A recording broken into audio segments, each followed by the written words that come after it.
భౌతికంగా మన మధ్య నుండి దూరం కావడం జరిగింది. కానీ సినీ రంగం ఉన్నంత వరకు ఆయన జ్ఞాపకాలు మన చుట్టూ పరిభ్రమిస్తూనే ఉంటాయి. ఆయన బహుముఖ ప్రజ్ఞాశాలి. ఒక రంగం కాదు, అటు మీడియా రంగం, ఇటు రాజకీయ రంగం, ఇటు సినీ రంగం, ఇటు సామాజిక రంగం, అన్ని రంగాల్లో ఆయన ఒక ప్రముఖ స్థానాన్ని అలంకరించాడు. ఆయన ప్రతి సినిమా సమాజానికి విజ్ఞానం, వినోదంతో పాటు ఒక సందేశం ఖచ్చితంగా ప్రతి సినిమాలో ఉంటుంది.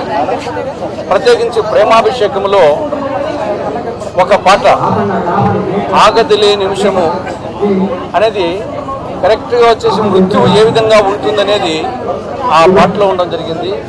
అదే ఆ యొక్క పాట వచ్చేసి ఈ సందర్భంగా దాసరి నారాయణరావు గారి మృత్యువుకు వచ్చేసి జ్ఞాపకం చేస్తూ ఉంది.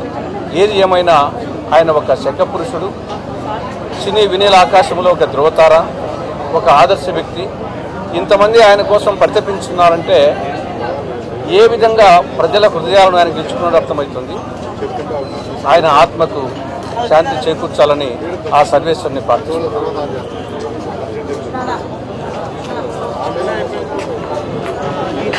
సాగదు ఈ లోకము, ముందుకు సాగదు ఈ లోకము, ఆగదు ఆగదు, ఆగితే సాగదు.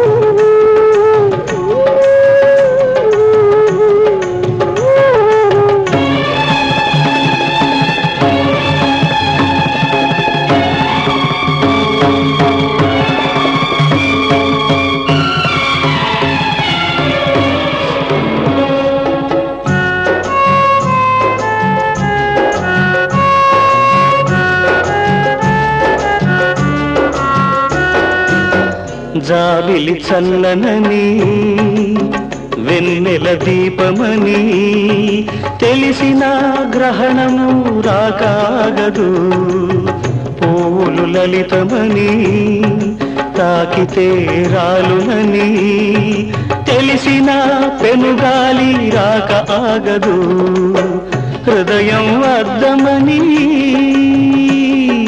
పగిలితే అతకదని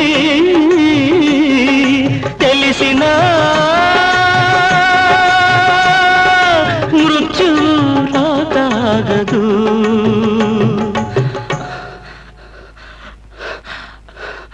మృత్యు రాకాగదు,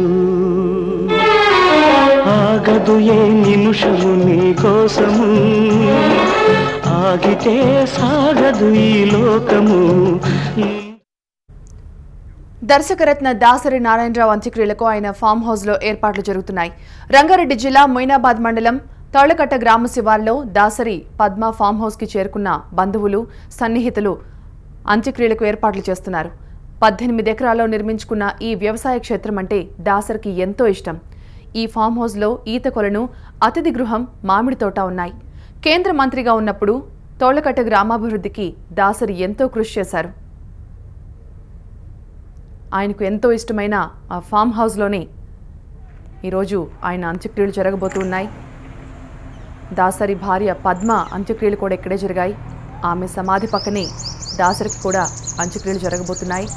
మధ్యాహ్నం 12 గంటలకు ఫిల్మ్ ఛాంబర్ నుంచి దాసరి అంతిమ యాత్ర ప్రారంభమవుతుంది. సాయంత్రం 4 గంటలకు చేవెళ్లలోని ఆయన ఫామ్ హౌస్లో అంత్యక్రియలు జరగబోతున్నాయి. అభిమానులు, ప్రజల సందర్శనార్థం ఈ ఉదయం 10 గంటల నుంచి 12 గంటల వరకు ఫిల్మ్ ఛాంబర్లో దాసరి భౌతిక కాయాన్ని ఉంచుతారు.